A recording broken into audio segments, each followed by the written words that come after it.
Amigos de redes comerciales, gracias por acompañarnos en este espacio diseñado especialmente para nuestra comunidad. Los saludo Omar Huitrón.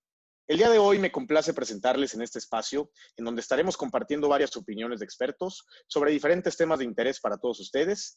Primeramente, a la maestra Rocío Navaja, presidente del Observatorio Ciudadano de la Ciudad de León y expresidenta de la Mesa de Seguridad. Bienvenida. Gracias y gracias por la invitación. Es un honor y un placer estar aquí con ustedes.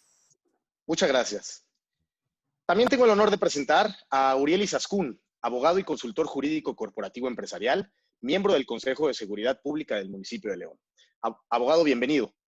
Gracias, buenas tardes. Un gusto, amigos panelistas, Rocío, David, Omar, muchas gracias por la invitación a redes comerciales. Por último y no menos importante, presento a David Saucedo, consultor y analista político, además de experto en seguridad pública. Bienvenido, David. Gracias, buenas tardes, gracias por la invitación. Bien, pues el tema de hoy es un tema que nos concierne de manera muy considerable a toda la sociedad, especialmente a los guanajuatenses. Y ese es el tema de la seguridad. Y bueno, para iniciar este espacio de opiniones, me gustaría comenzar con algunos datos estadísticos del Estado. Haciendo un análisis de índices delictivos en el Estado de Guanajuato, solamente en lo que va del año, según datos de Animal Político, Guanajuato sostiene el 20% de los asesinatos diarios que se cometen en el país. Y lo que es peor, 9 de cada 10 no quedan esclarecidos. Según la senadora de Morena, Antares Vázquez, van 2,416 casos de homicidios en lo que va de este año. Esto representa casi un aumento de un 45% contra 2019 y un 65% contra 2018. Yo les pregunto, ¿cuáles son los principales motivos para ser afectados por esta ola de violencia? Maestra, por favor. Bueno, creo que este es un tema complejo que tendríamos que estarlo desdoblando. Hablar del concepto de seguridad es entender que hemos perdido la capacidad de vivir en un escenario de paz, de armonía y que hay fenómenos hacia atrás que se están descuidando, que se han descuidado históricamente hablando, por lo menos en los últimos 10 años y que hoy traen como consecuencia la inseguridad. Esto tiene que ver con varios aspectos. Uno, el que se haya permitido la construcción de grupos de alta incidencia delictiva, como son grupos criminales. Dos, la promoción de las pandillas de un estado de trabajo y de identidad a un escenario de involucramiento en actos delictivos. Tres, hay un tema relevante que tendríamos que dar 2 pasos atrás, que es el tema de las oportunidades del empleo, de la pobreza, que son factores, entre muchos otros, por decir multifactorial, que están abonando hoy a que los jóvenes, los adolescentes y jóvenes y adultos de hoy prefieran delinquir a tener un escenario distinto. Y también cierto es que se han vulnerado y se han debilitado las estructuras y las instituciones locales. No obstante, no es el caso de nuestras instituciones estatales. Y por último, la falta de articulación de las autoridades federales, estatales, municipales. Y por último, un tema que vale la pena verlo desagregado es el tema del asistencialismo, que ha provocado que en los polígonos de alta incidencia delictiva los entes familiares sean copartícipes en escenarios de conductas desviadas y de delincuencia. La descomposición social, el tema de la familia, son grandes temas que hoy están provocando estos escenarios donde el incremento de la violencia y de la delincuencia reflejada en el número de delincuentes y en el tipo de delitos es lo que hoy podríamos empezar a hablar en escenarios de inseguridad y de violencia en Guanajuato. Abogado Uriel, siendo parte de esta mesa de seguridad, ¿por qué? ¿Cuáles son los principales motivos por los que Guanajuato está afectado por esta ola de violencia? ¿Estás de acuerdo con lo que comenta la maestra Rocío?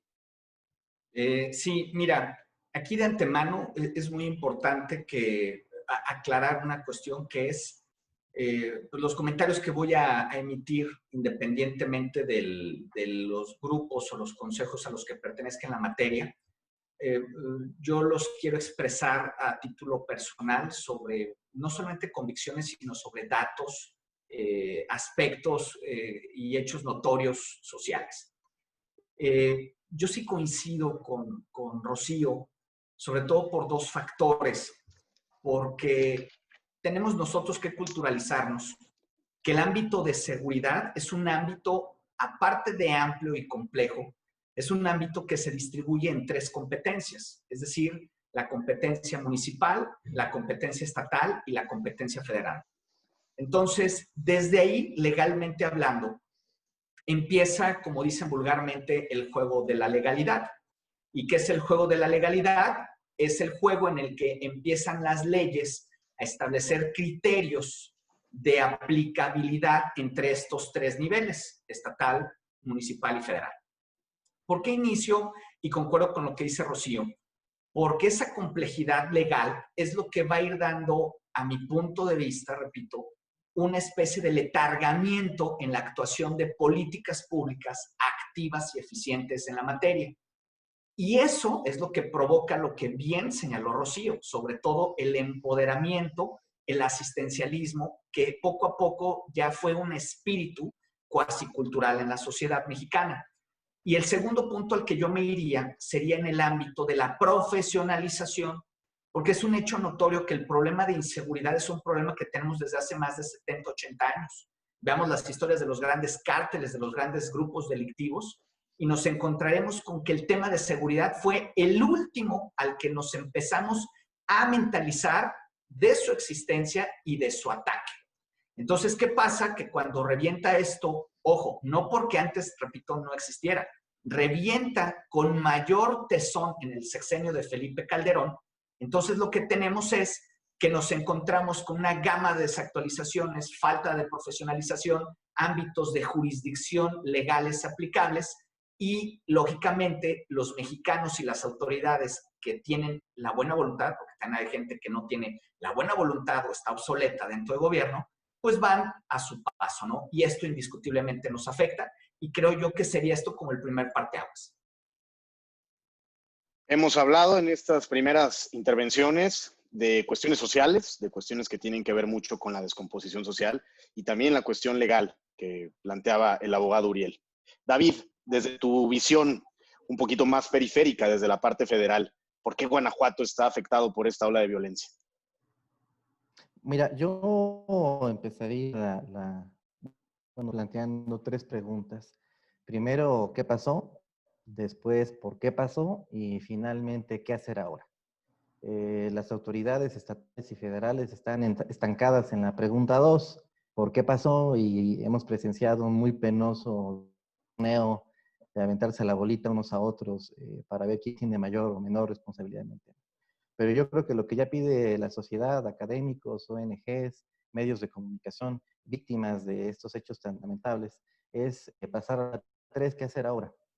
¿Qué es lo que sigue? Habida cuenta de que no contamos con las policías profesionales que debiéramos contar, que no tenemos el andamiaje jurídico institucional para poder enfrentar la incidencia delictiva y que tampoco contamos con los recursos necesarios, me refiero a recursos económicos, materiales para poder poner un freno. Es decir, con lo que tenemos, ¿qué es lo que se puede hacer?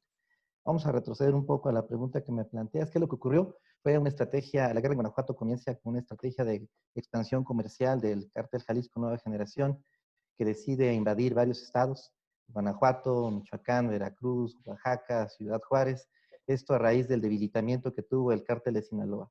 Fue una decisión que se tomó desde los cuarteles generales del cártel Jalisco, y en suerte Guanajuato se vio inmerso en esta vorágine de sangre y fuego. ¿Qué es lo que ocurre? Al momento de que llegan las tropas de invasión del cártel Jalisco, había una serie de mafias locales que tenían unos pactos de convivencia, un modus vivendi con las autoridades estatales, y no se hacían la guerra unos a otros. Cada vez que llegaba un cartel nuevo, ya habían llegado otros, los michoacanos en el sur, los zetas en el norte, había un reacomodo de posiciones y cada uno de los cárteles obtenía una rebanada del pastel. Nada más que el cártel Jalisco no llegó por una rebanada, llegó por el pastel completo. Y eso provocó la resistencia de las mafias locales que se encontraban aquí enquistadas. Hay que tener claro que si bien el Estado vivía en paz en el sexenio de Juan Manuel Oliva y en la primera mitad del sexenio de Miguel Márquez, no es que no hubiera una élite delictiva. Sí existían mafias locales, obviamente en la zona de Celaya, Salamanca, Guanajuato capital y específicamente también en la ciudad de León, con líderes de mafias que eran muy conocidos, algunos de ellos honorables ciudadanos con inversiones en varios rubros de la economía leonesa. Pero lo que ocurrió, en pocas palabras, es justamente esto: un grupo externo llega y trata de apoderarse del Estado y enfrenta a la resistencia de grupos delincuenciales que tenían décadas realizando actividades, usufructuando, ordeñando al Estado, y que no están dispuestos a ceder sus pequeños feudos.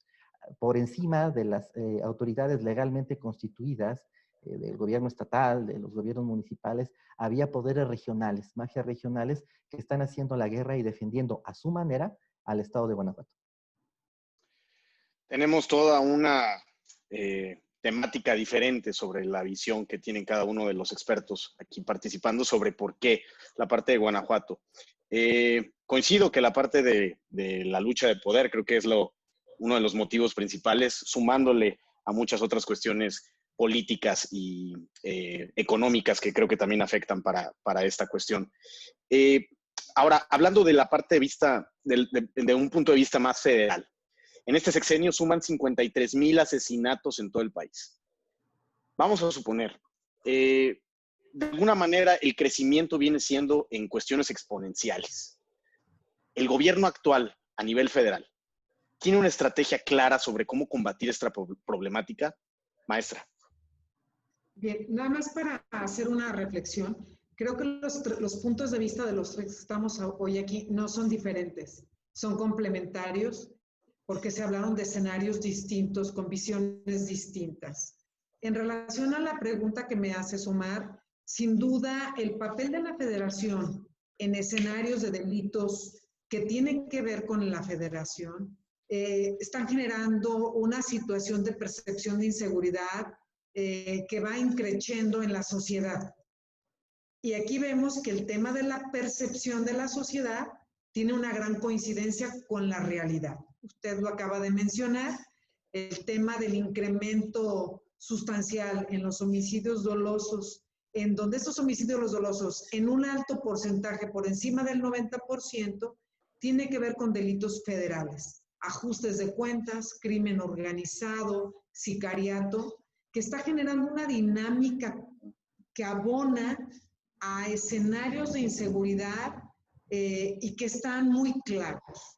¿Qué es lo que están buscando? Mercados atractivos a su negocio. Un mercado diversificado, que no solamente es el consumo de drogas, que está creciendo exponencialmente en los últimos años, sino que se ha diversificado. Cuando contienen se eleva el huachicol, detienes el huachicol y sigue diversificando. Estos ejercicios ya los veíamos venir en otros estados desde principios de siglo. El ejemplo de inicios de siglo fue muy claro en Ciudad Juárez, en el caso de Chihuahua. Vemos casos claros en Sinaloa. No se diga en el caso de Tamaulipas. Sin embargo, cuando hay una corresponsabilidad y un trabajo articulado, conjunto de las autoridades, sin duda se logra un primer ejercicio que se llama contención. Y evidentemente, luego lo que la ciudadanía espera es la disminución. En el caso particular de nuestro país, bueno, en el caso de nuestro país y en particular del Estado, es muy claro que hay escenarios que se están mezclando el escenario político. Los ciudadanos no alcanzamos a dimensionar eso, y hablo como una simple ciudadana porque eso soy. Yo no soy experta.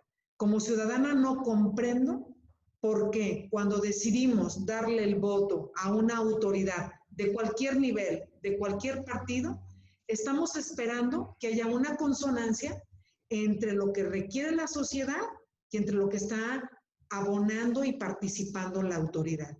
Quiere decir que entonces los dos liderazgos, los dos planes, las dos estrategias y los dos objetivos tienen una coincidencia. Esto fue muy claro en otros estados, sigue siendo muy claro en otros estados. Tamaulipas es un ejemplo porque la Marina le ha apostado de la mano de la autoridad estatal y municipal, pero sobre todo de la mano del ciudadano. Y aquí viene otro tema, Omar. ¿Qué tanta valía le dan las autoridades estatales y federal a la participación ciudadana? Yo estoy convencida que este es un sexenio de la participación ciudadana. Hoy la autoridad está rebasada. Vemos que además de tintes políticos, falta una voluntad política. No estoy de acuerdo con tu política y entonces tomo una acción divergente aislada o con puntos encontrados. Y entonces el ciudadano se queda aislado, a la deriva, sin entender qué es lo que nosotros requerimos. Y entonces, volviendo a la pregunta que tú me haces de homicidios dolosos, esto trae un escenario que no te permite verlo hoy, porque solamente ves el árbol y no ves todo el bosque. Vemos un árbol donde vemos un cúmulo de asesinatos, pero no estamos viendo qué se está dejando entrever en políticas transversales federales, con los estatales, con los municipales, totalmente desagregados, con visiones distintas, y entonces el homicidio doloso se gesta porque no hay un escenario del núcleo más fundamental, que es la familia, luego el núcleo de comunidad, y luego el núcleo de autoridad, y luego el núcleo de articulación de los tres niveles de gobierno, y entonces vemos no una descomposición social solamente en las colonias. Estamos totalmente desvinculados de una necesidad con una realidad, con una política pública que esté orientada a satisfacer necesidades puntuales, específicas, como lo dijo Uriel. El tema de la seguridad es claro, patente. Sí, hoy se agregan dos, salud y empleo, pero históricamente en los últimos años es seguridad. Estoy de acuerdo en la cuestión de la desconexión. Creo que de repente falta muchísima más voluntad de cada uno de los actores políticos, económicos, para poder sacar adelante estas y muchas otras problemáticas que tenemos como país. Pero hablando de esta parte de las estrategias, y ahora viéndolo desde el aspecto legal, Uriel, ¿tiene el gobierno federal una estrategia clara sobre lo que debe de hacer con esta problemática de seguridad? Voy a responder, bueno, ya dije unas palabras ahorita de inicio, pero quiero responder con una palabra clave mexicana: híjoles. En el híjoles, todos los mexicanos yo creo que expresamos pues, muchas cuestiones como de sorpresa, incertidumbre y demás. Y en el híjoles yo quiero encerrar esa palabra también que dije, que es incertidumbre. La materia de seguridad, en materia gubernamental o en materia legal, conlleva tres características. La primera es la secrecía o confidencialidad.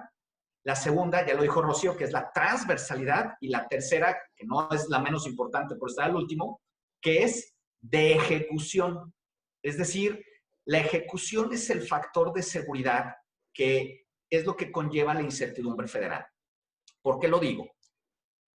Si nosotros analizamos por qué nuestro país tiene este gobierno democrático que se funda en tres poderes, el judicial, el legislativo y el ejecutivo, vemos que desde la historia copiamos el modelo democrático o partidario geográfico de los Estados Unidos de Norteamérica.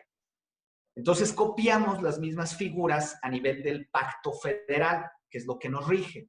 Y conforme al pacto federal, ¿por qué doy esta introducción? Por lo siguiente, porque en su momento funcionó que la federación, efectivamente, como lo dice su nombre, federación, es decir, incluye la armonía del todo, de todo el territorio, de toda la geografía.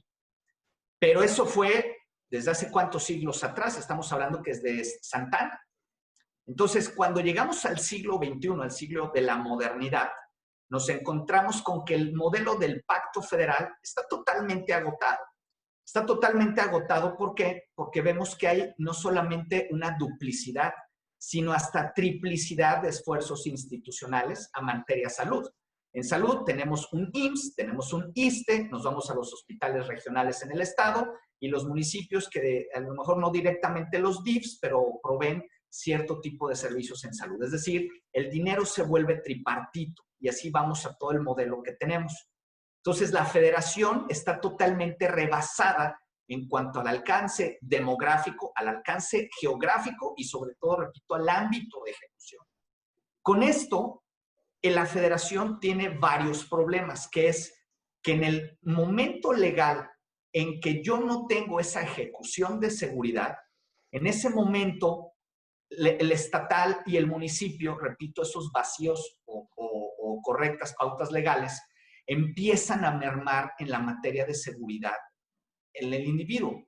Ejemplo, si gobierno federal no tiene una tendencia de inteligencia netamente en materia de seguridad, o no comparte a nivel estatal, o no comparte a nivel municipal por ese principio de secrecía, porque entre comillas sabemos que la corrupción en los 3 niveles está totalmente permeada.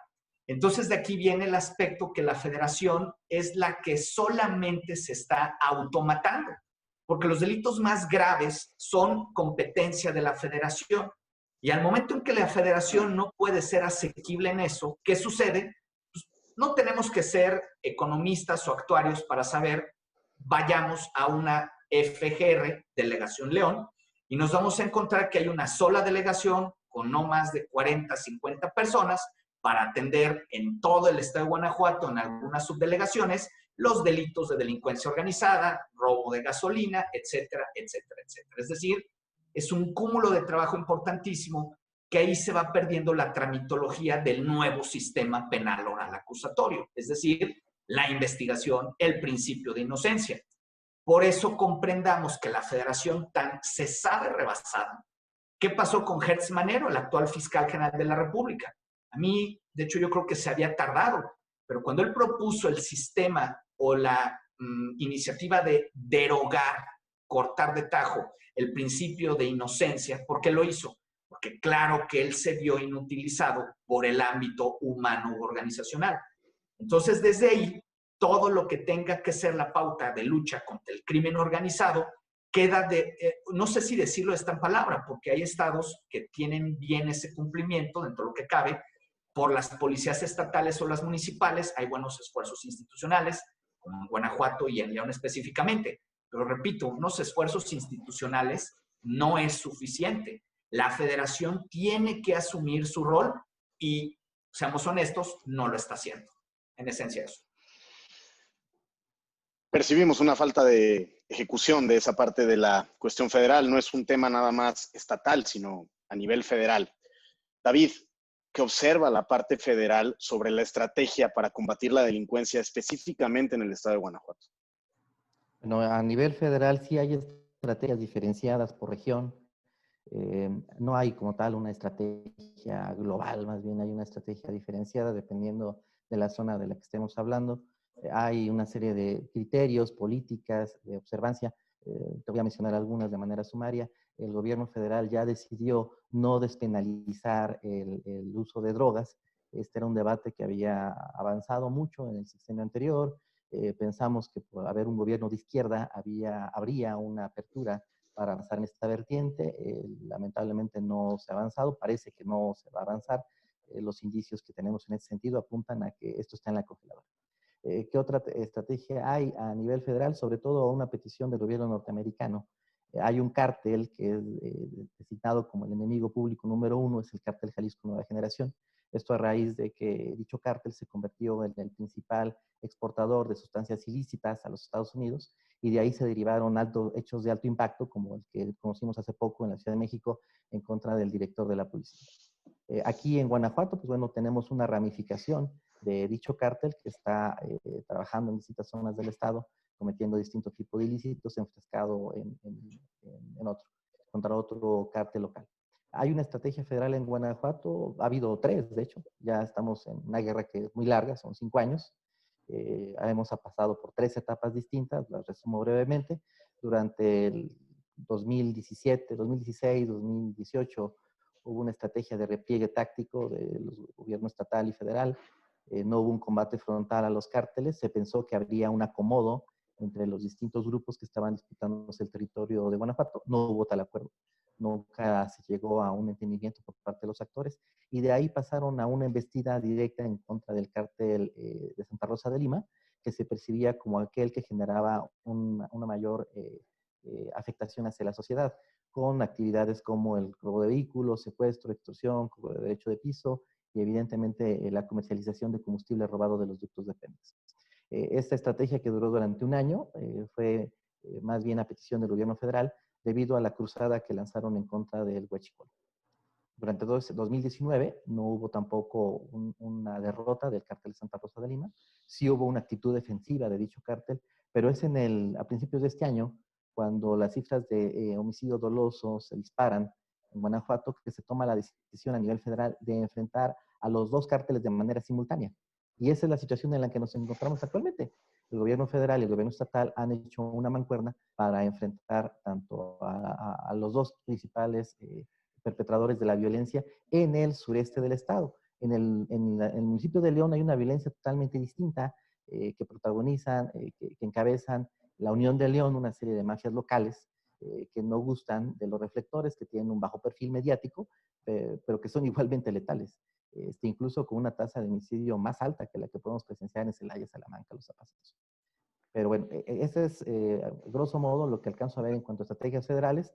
Creo que no van a funcionar las que se instrumentaron. Hay un número finito de elementos, de recursos, y las capacidades institucionales, los hombres, las armas, las estrategias, los operativos, son insuficientes para contener esta marea. Hay en el campo de batalla 3 ejércitos, 2 cárteles y el ejército formado por el gobierno estatal y federal. Y de lejos el más débil es el que es constituido por las fuerzas estatales y federales. Diría el abogado Uriel, híjoles, hay muchísimo que trabajar en ese aspecto de la parte de lo que nos comentas, David. Ahora, Rocío, tocando el tema de esta parte polémica de lo que decide la parte del Ejecutivo Federal, ¿qué opinión te da la parte de las iniciativas como la Guardia Nacional? ¿Crees que sea la solución para esto? Bueno, y creo que ya lo comentó nuestro amigo David, y coincido con él en que si no tienes claridad hacia dónde tienes un plan, miren, para empezar no tenemos un plan nacional de seguridad, tenemos una estrategia. Y partiendo de eso, bueno, pues creo que estamos iniciando mal y con poca claridad hacia dónde queremos llevar los escenarios de bienestar y de paz del país y de los estados. Me atrevo a decir que la Guardia Nacional, en su mística de creación, no dudo que haya sido buena, es reforzar una estructura policial para garantizar la protección de los ciudadanos, en suma, con los diferentes organismos e instituciones federales. Hoy, con tristeza, podemos reconocer, y no es algo que no veamos los ciudadanos, es un tema de sentido común. Hoy, la Guardia Nacional fue un híbrido de sacar gente de la Policía Federal, jalar un poco del Ejército, jalar un poco de la Marina, y hacer un híbrido con poca claridad en sus funciones, en sus delimitaciones, y que ahí seguramente el amigo Uriel podría ampliar mucho más el tema legal. Entonces, cuando tú no tienes una claridad, ¿para qué? Porque en esas preguntas empezó David. Tener claridad, ¿qué pasó? ¿Por qué pasó? ¿Qué vamos a hacer? Pues en el qué vamos a hacer creo que ahí es donde está la parte perdida, porque el qué pasó, pues ya hay escenario, somos un país sobrediagnosticado y sabemos que permitieron al crimen organizado mostrar un músculo que ni ellos mismos habían descubierto, permitieron un incremento en los consumos, permitiendo el consumo interno de drogas y por ende volverse un mercado extremadamente atractivo para los cárteles que hoy dominan nuestro país y especialmente el que está creciendo de manera insospechada, inimaginable. Pero creo que el escenario de la Guardia Nacional y todas las fuerzas federales, como estatales como municipales, necesitan delimitar cuál es su apuesta. Hoy la policía le preguntas y dice que es culpa del Estado. El Estado dice que es culpa de la Federación. Desconexión. La Federación dice, no es cierto, a mí eso no me toca. Y entonces no hay quien se asuma y que el maestro Uriel puede clarificar el tema de la Constitución, que la máxima autoridad, y me voy a meter en otros terrenos un poco espinosos, el tema de liderazgos políticos son los que determinan y dan claridad a la estrategia de seguridad. Es mi humilde opinión. Si el presidente de la República entiende su responsabilidad, no ocupamos más cambios, por el amor de Dios. Las leyes, la Constitución es clara. Hay artículos específicos donde tienen claridad que la seguridad es responsabilidad del presidente de la República en el ámbito federal, en el estatal, al gobernador y al presidente municipal en el municipio. ¿En dónde? Pues en su coto de responsabilidad. No puedes decir que la prevención que todos los delitos que padecen, además del crimen organizado y de los homicidios dolosos, solamente es federal. No, señor. Son temas de fuero común. Que el narcomenudeo no, por supuesto, es hasta un escenario municipal, porque estamos permitiendo que el número de delincuentes, el ejército de delincuentes, crezca en los adolescentes. ¿A quién le toca? A quien le toca la prevención. ¿Y a quién le toca la prevención? En su entorno, en sus respectivas y justas dimensiones. Entonces, yo creo que no es hablar de Guardia Nacional, es hablar de responsabilidades. Es como cuando tú, Omar, te dicen tu responsabilidad es generar un producto de comunicación con expertos todos los jueves. Tú tienes claro que tú tienes que jalar a esos expertos en temas específicos. Bueno, en el tema, hablando en un macro, ellos cuando hablaron de una política y pidieron un voto, tenían claridad, que no me vengan a decir hoy que no lo sabían, cómo estaban las condiciones, cómo recibían un país, cómo aceptaban un país y cómo decidieron asumir una responsabilidad diferente. Entonces, la Guardia Nacional es el pagano. Eso es un tema de verticalidad.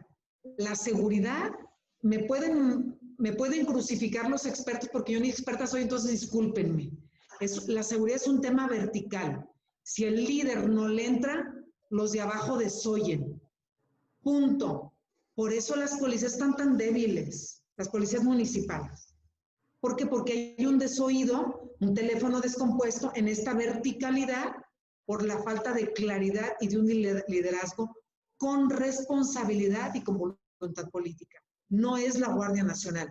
Insisto, la Guardia Nacional hoy ha sido replegada porque dio un escenario de pocos resultados, por no decir 0, -8, porque los mandaron al matadero a una figura que no tiene claridad y que todavía no se logra coser o entretejer esas responsabilidades a los 3 órdenes de gobierno.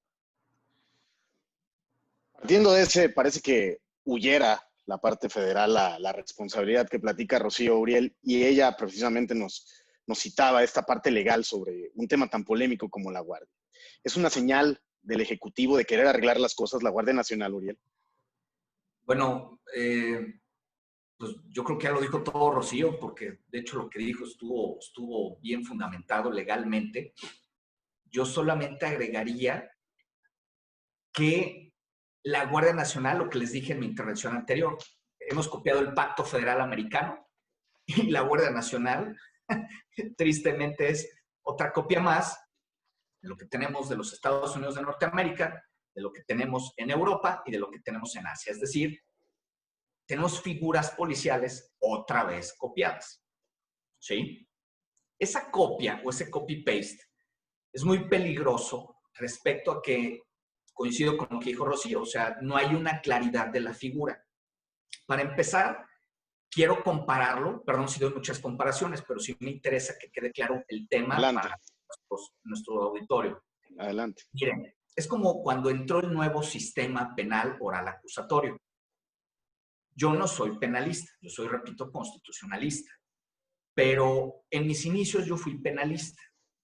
Y cuando entró el nuevo sistema penal oral acusatorio y yo ya era constitucionalista, a mí me pareció fenomenal porque venía, repito, lo que ya dije, el principio de presunción de inocencia, la carga de la prueba, que no es carga de la prueba como tal, pero sí ya obligar a las autoridades a profesionalizarse, etcétera, etcétera.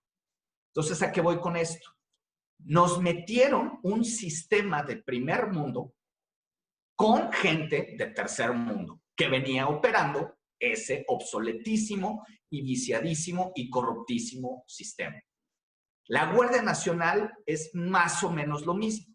Es decir, nos meten una figura que, repito, supuestamente es de primer mundo o de países primermundistas, en la que supuestamente va a ser mejor porque va a tener como un híbrido entre legal militar y legal ciudadano o civil, más bien civil, no ciudadano, civil. Y esto que conllevó, pues, hacer, perdón la expresión, digo, yo no tengo gusto de conocer personalmente al presidente de la República, pero sí lo llevó a hacer lo que se le llama en ética aplicada una descompensación gubernamental y social. Es decir, hizo un crack de descompensación en materia de seguridad social para estar despidiendo de manera ilegal, indiscriminada, fuera de todo tipo de derecho a los policías federales y a todas aquellas policías de gendarmería, etcétera, etcétera, para constituir el nuevo ente. Entonces, ¿qué tenemos con ello? El resentimiento social que forja la nueva corporación.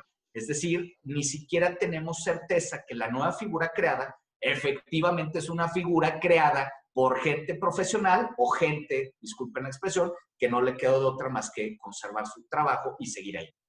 Entonces, ¿qué efecto detonante tiene este? Pues muchísimos, porque pasó lo del sexenio de Felipe Calderón, que es lo que yo le critico a Felipe Calderón.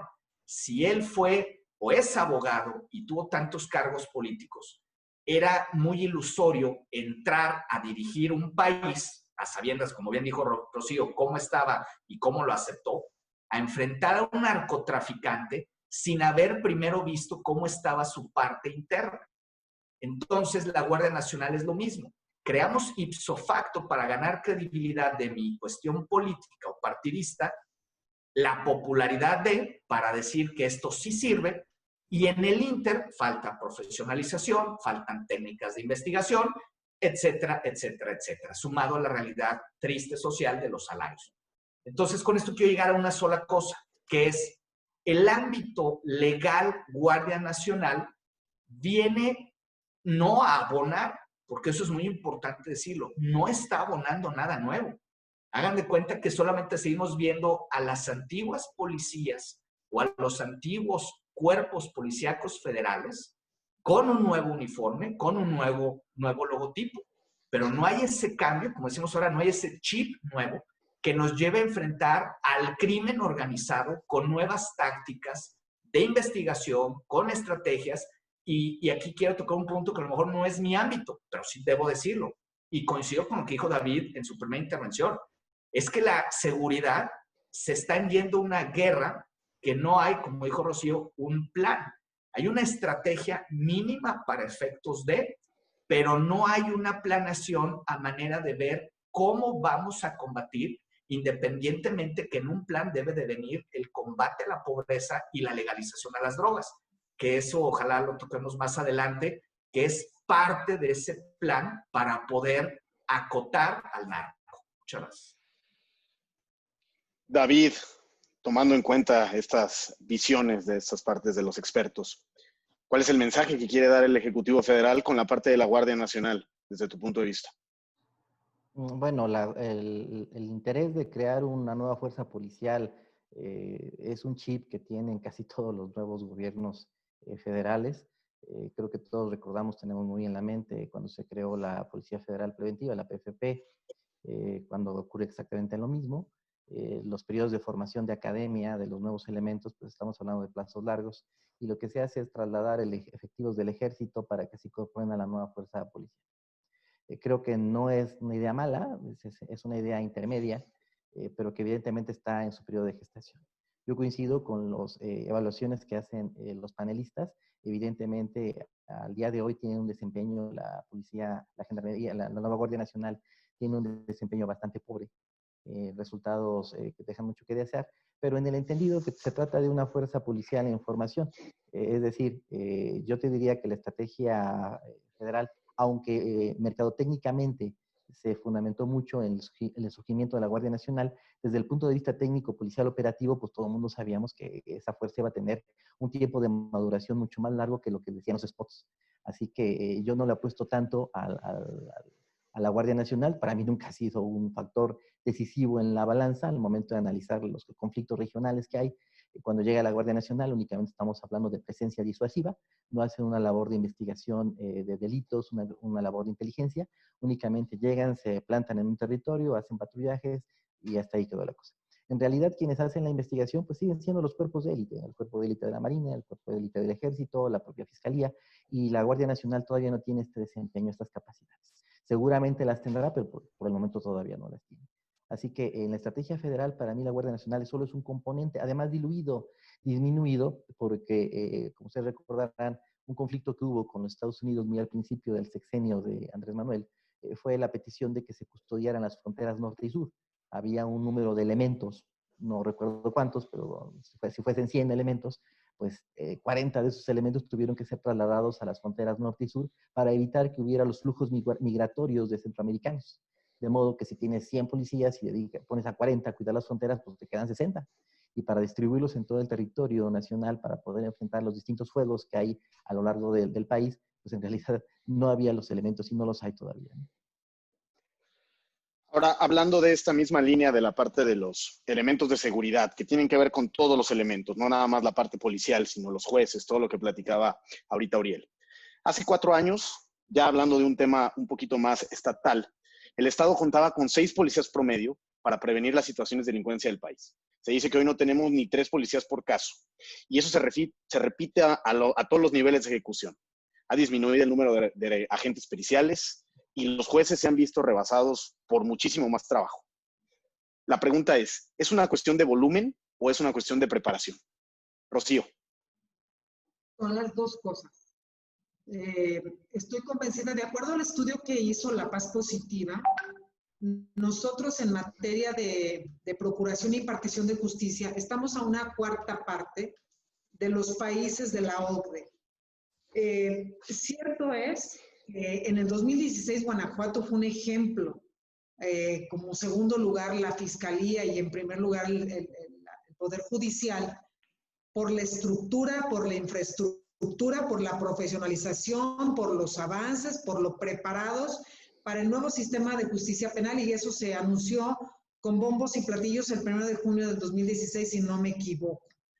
Sin embargo, las realidades rebasan las condiciones en las que se encuentra hoy nuestras instituciones. Sin duda creo que difícilmente va a funcionar un sistema de justicia y de procuración cuando tú no tienes una cadena de valor perfectamente articulada haciendo la parte que toca. Hoy, ¿cómo puedes procurar la justicia si tienes una policía municipal debilitada?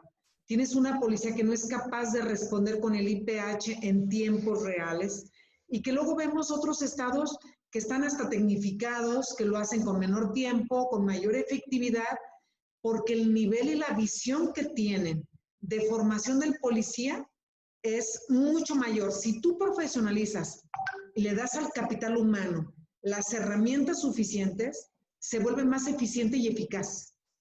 En el caso de las carpetas de investigación, también están dando muestras de la urgente necesidad de tener mayores habilidades en cuanto a concretar las investigaciones criminales. ¿Y cómo no hacerlo? Si están saturados cuando tú les endilgas un promedio de 35 a 40 casos al año a un ministerio para hacer una investigación, para darle todas esas investigaciones, no te da el tiempo. Y entonces, mi supuesto es que hoy dejan de lado todas las denuncias de robos, de delitos patrimoniales, se quedan de lado, excepto cuando son de alto nivel, y dan preponderancia al secuestro, a la extorsión, a otros temas de mayor índole. O sea, están ganando los delitos, el tipo de delitos, a las condiciones que están creando las estructuras. Y el Poder Judicial, bueno, pues vemos decisiones cerradas de los jueces, y también creo que no podemos perder de vista un tema, el tema de la impunidad. Es un tema que es digno de analizar, porque el hablar de una cifra negra te refleja dos cosas. ¿Te crees que tu situación de justicia es la idónea? Porque dices, ahí están los delitos. Yo me baso en la denuncia, no me baso en delitos de cifra negra. Entonces, esos están a un lado. Entonces, cuando tú vas al doctor y solamente te toca la presión, pero no te hacen análisis del corazón, estudio de sangre, te hace todo un diagnóstico, tú vas a focalizar tus esfuerzos al corazón, no a todo tu organismo. A lo mejor tu bronca, ese es el síntoma, pero el problema a lo mejor es el problema renal.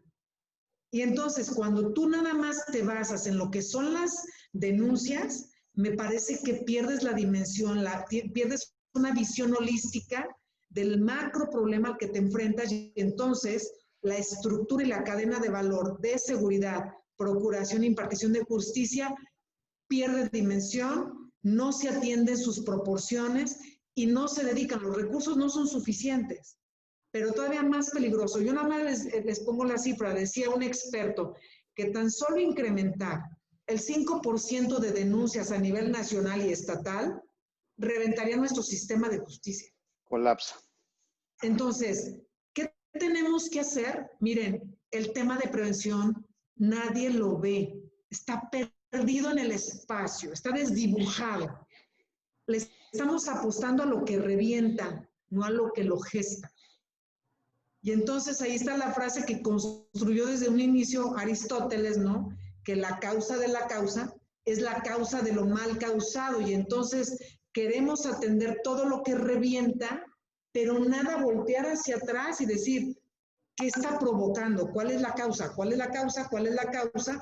Porque el sistema está siendo rebasado y eso es la prueba que hoy vemos, cifras negras, carpetas de investigación acumuladas y una población frustrada que siente que no hay justicia. Uriel, está rebasado el Estado en los diferentes casos criminales, siendo estas una de las entidades más violentas del país. ¿Es una cuestión de contratar más gente? ¿Es una cuestión de volumen? ¿O están mal preparados?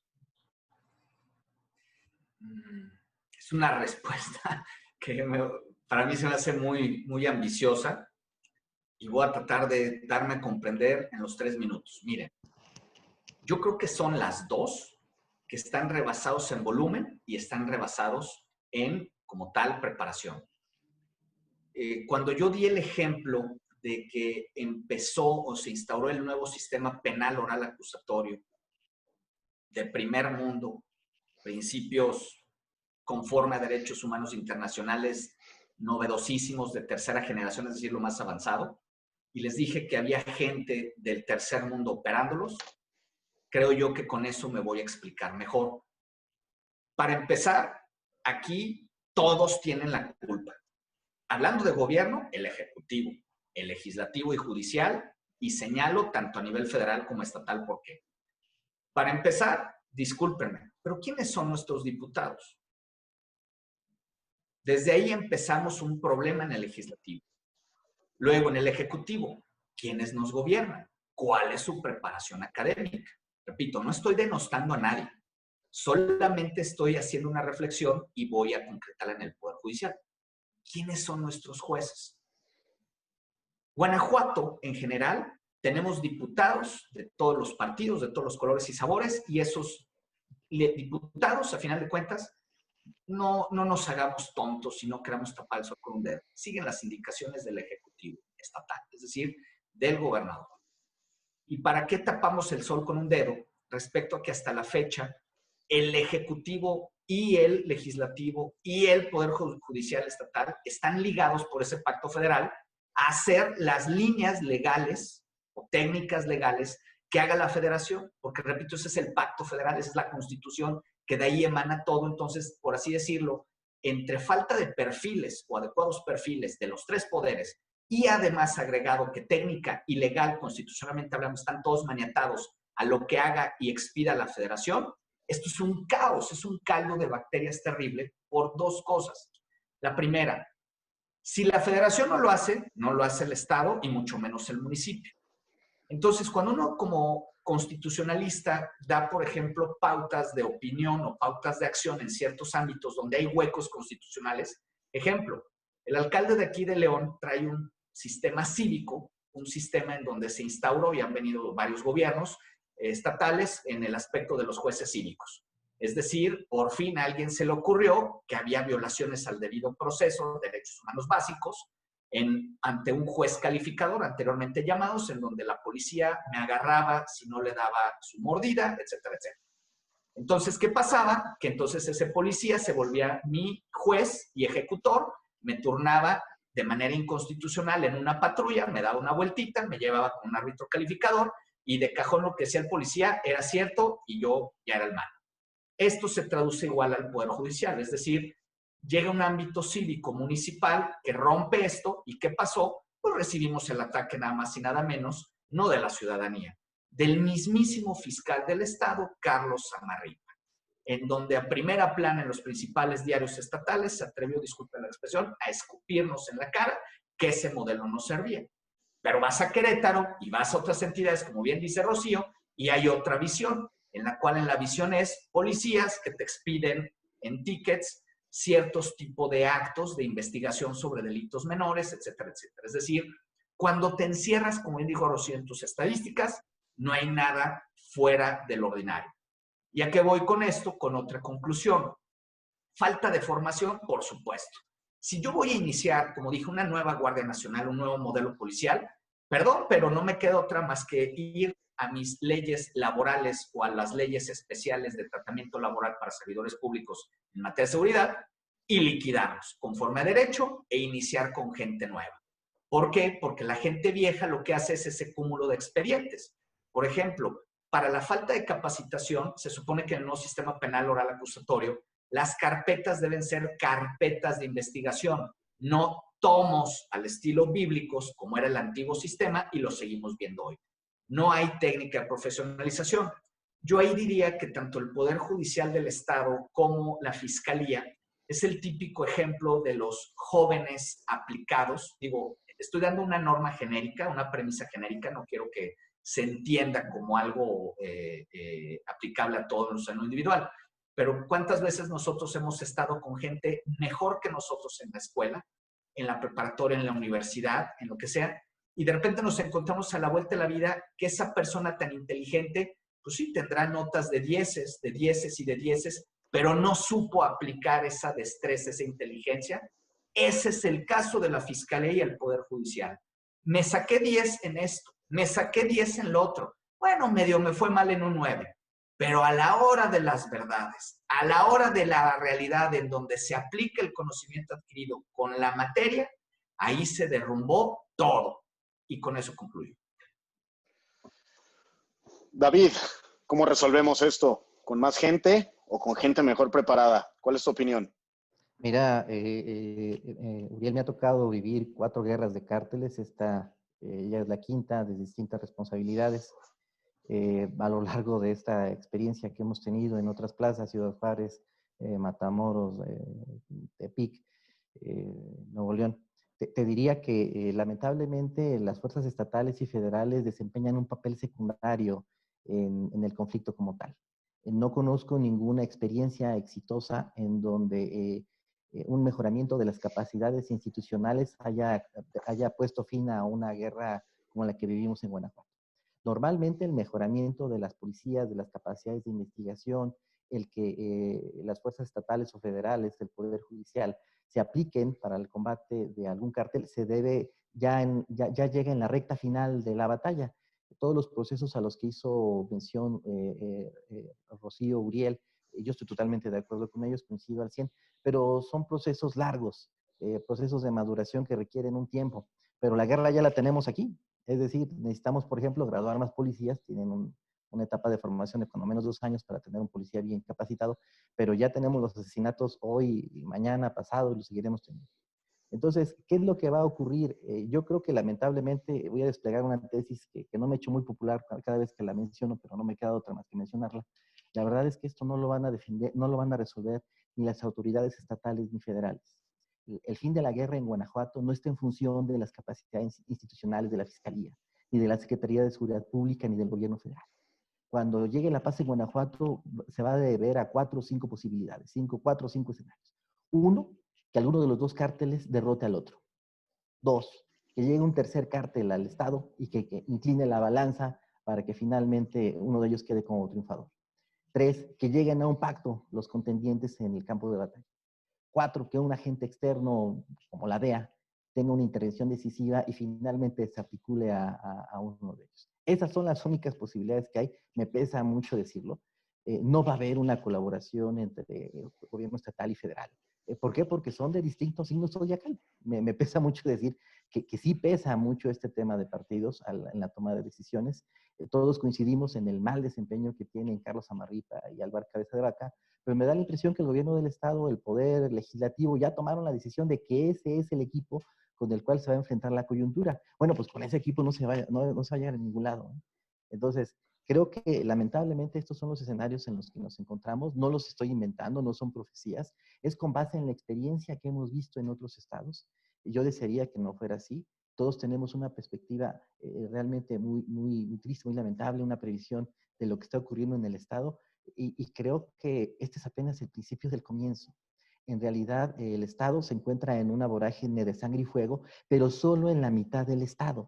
En Salamanca, en Celaya, en Irapuato, en la zona de los Apaseos. Todavía el fuego no alcanza la capital del estado, no alcanza a la ciudad de León. Lamentablemente llegará. Rocío, Uriel, David, estamos llegando al final de este panel, en donde, como bien lo comentabas, ha sido complementario totalmente las opiniones de cada uno de ustedes. Este medio nació inicialmente para darle información al sector empresarial, pero el día de hoy la sociedad enfrenta una problemática enorme. Todos la estamos atravesando y no es sencillo. De manera muy breve, Rocío, para despedirte, ¿qué le dices a nuestra comunidad que nos observa? Esta es la administración, el sexenio del ciudadano, que hoy necesitamos más que nunca ser copartícipes, que la prevención debe de ser la gran apuesta.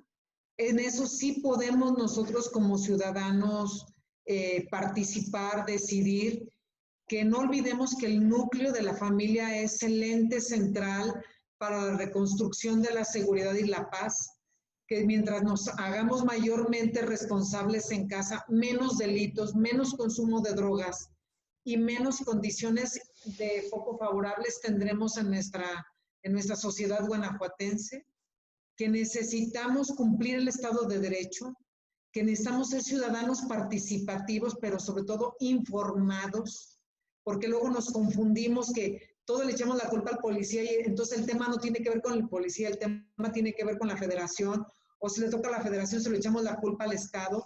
Esta falta de claridad del ciudadano no permite un actuar puntual.